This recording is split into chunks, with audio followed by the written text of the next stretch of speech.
let's talk about those injuries. And I want to talk about the Chiefs injuries first, because I think this is important. Everybody's practiced on Tuesday or not Tuesday. They didn't have practice Tuesday. On Wednesday and Thursday, everyone for the Chiefs fully practiced who wasn't on the injured reserve, obviously. But that's a big deal. That's the first time in a long time that's happened.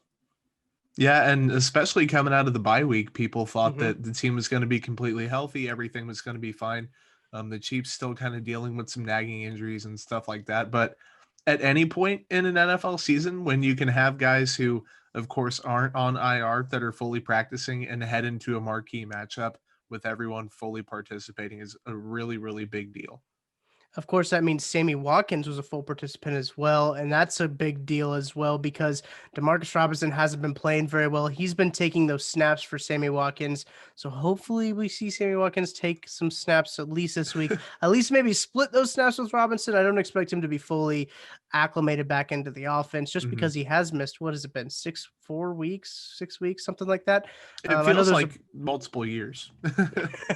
right. Well, the bye week was thrown in there too, so it feels a little off. But Mhm. he's missed at least 3 games, I think, maybe 4. But you can check my math on that. I don't care. But he's been gone a while. Demarcus Robinson needs to get out of there. We've had that conversation. So, what do you think Mhm. that Sammy Watkins means for this offense?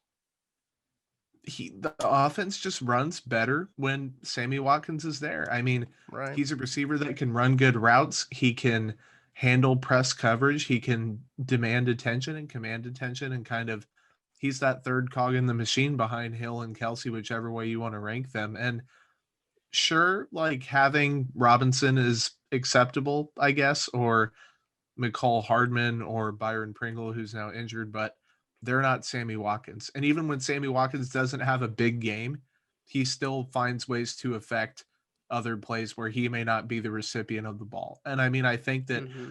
the common fan doesn't really take that into account, but Sammy Watkins is a good player. Now, is he Yeah. worth the money he's getting? We've touched on that before, probably not. But overall, he's a really solid player who does a lot of things right and does pretty much everything the right way. That's a good point that you mentioned about just Sammy Watkins' presence, because him Mhm. being on the field, you have to account for him because you can't leave Sammy Watkins open. He'll make you pay. He's a good football player.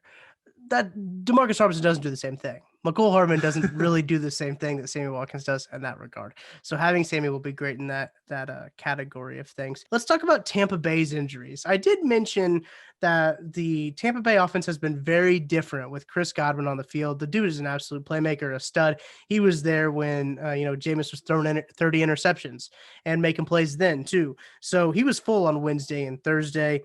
And what do you think about him coming back in this game and what that means for the Chiefs? Yeah, Chris Godwin's a really, really good receiver. I mean, it's kind of crazy. We talk about the embarrassment of riches that Patrick Mahomes has. Brady actually has a pretty good embarrassment this season. Oh yeah. He's never had a duo like Evans and Godwin. And I mean, it's just a numbers game. I think the same thing with Sammy Watkins. Just when you have guys that can command attention, there's only so many guys you can put on them on the field. I mean, if Hmm. you have 5 guys in the secondary or whatever, and then 2 of them are doubling up on Evans and then 2 on Godwin, it just doesn't add up. And both of them can affect games in different ways. Evans is the big red zone threat and the vertically passing game target that Brady hasn't really been connecting on that, but I think Right. Godwin's more of the close quarters guy and the I don't want to say more consistent receiver because they're both phenomenal, Hmm. but I think that Godwin just is there when you need him, and then Evans is the guy that can take the top off the defense and just overpower you. But I, Godwin's pretty damn good. I think higher volume is probably what you were thinking of. I Yes. think that Chris Godwin is a high volume receiver, contrary to Mike Evans, because it seems like when Mike Evans gets in the red zone, that's when they're going to go to him. Mhm. Um, which fair. He's really good. I mean, he's a damn good receiver. Both of them are really good receivers. Not to mention they have Antonio Brown.